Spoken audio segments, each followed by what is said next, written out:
Welcome to Spooky Bear, where darkness whispers your name. And today, please enjoy. The baby cries in shifts. I signed the consent form just after dusk.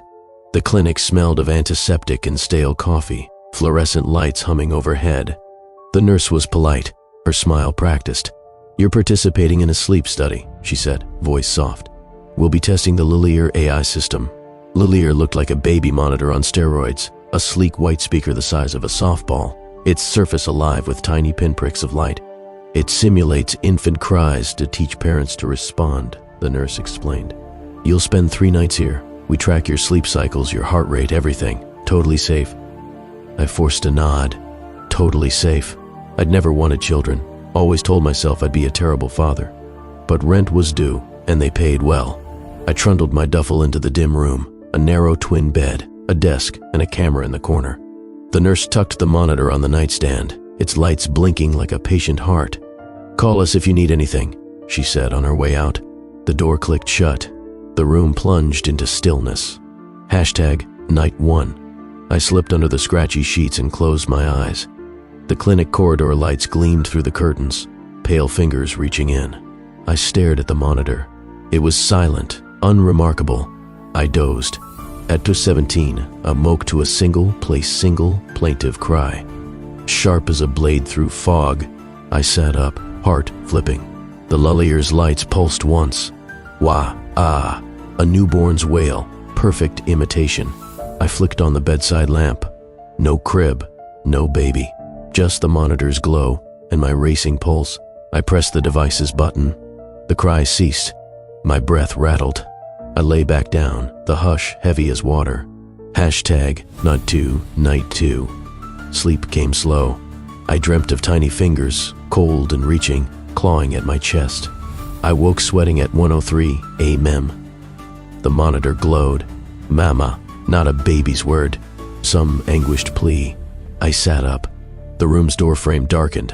I could swear a shape lurked there, slender, wordless. I snapped on the lamp. Nothing.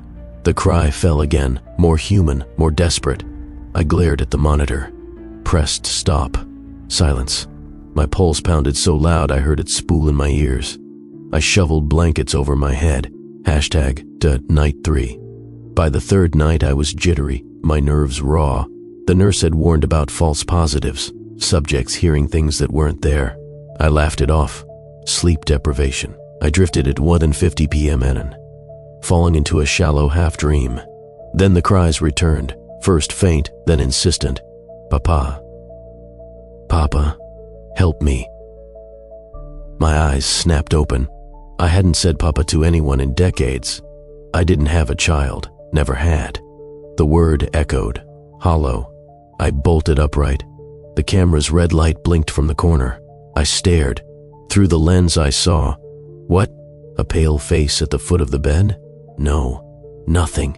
I blinked. I shut off the monitor, yanked the plug from the wall. The lights in the unit dimmed. I lay back, panting, convinced it was over. Night 4. I couldn't leave early. They'd dock my pay. So I returned. I skipped dinner, drank nothing. My stomach knotted like old rope. I tested the monitor at 12:15 a.m. Silent. Relief. I closed my eyes. At 1:54 fluorescent, a murmur. First soft, then growing. "Why did you leave me?" That voice. Not a baby's. My voice. Full of accusation, full of sorrow. I sat up, warm tears brimming. My own breath rasped. The room's shadows seemed to gather along the edges, thickening. I rubbed my temples. I must be losing it. Don't abandon me. My throat seized. The voice was behind me, right beside my ear. I spun. Empty room. The bedpost cast a finger of shadow that looked disturbingly like a hand. I struck the lamp. It toppled. Light fluttered, then died. The camera's red eye blinked on. Night 5. I was a wreck. My heart hammered. Limbs trembled. I suppressed the urge to scream. I refused to give the AI system ammunition for a breakdown. But the moment I lay down, the monitor illuminated itself. I'm scared. My pulse climbed. I whispered, "You know me." The device's surface rippled like a disturbed pond. My reflection caught in its glossy curve, hollow-eyed, drawn. Then the cry, human and raw, of a child wounded. Why? I leapt from the bed, grabbed the monitor, and hurled it against the wall.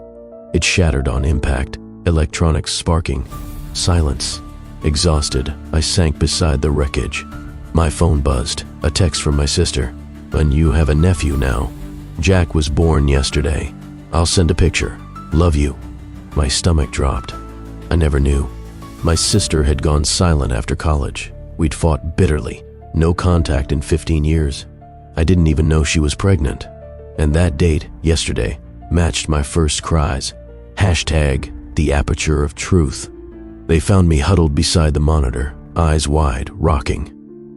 Paramedics arrived. I babbled apologies. No one understood. They ran tests, sleep deprivation, hallucinations, stress.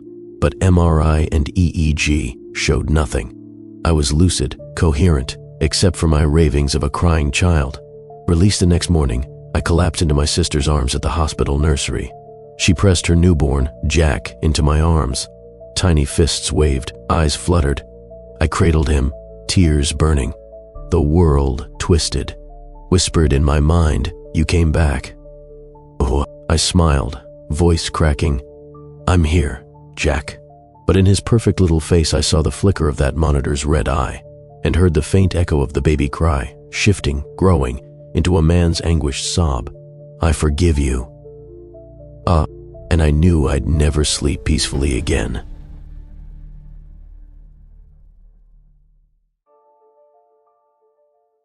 Sleep is a luxury, and you've just run out.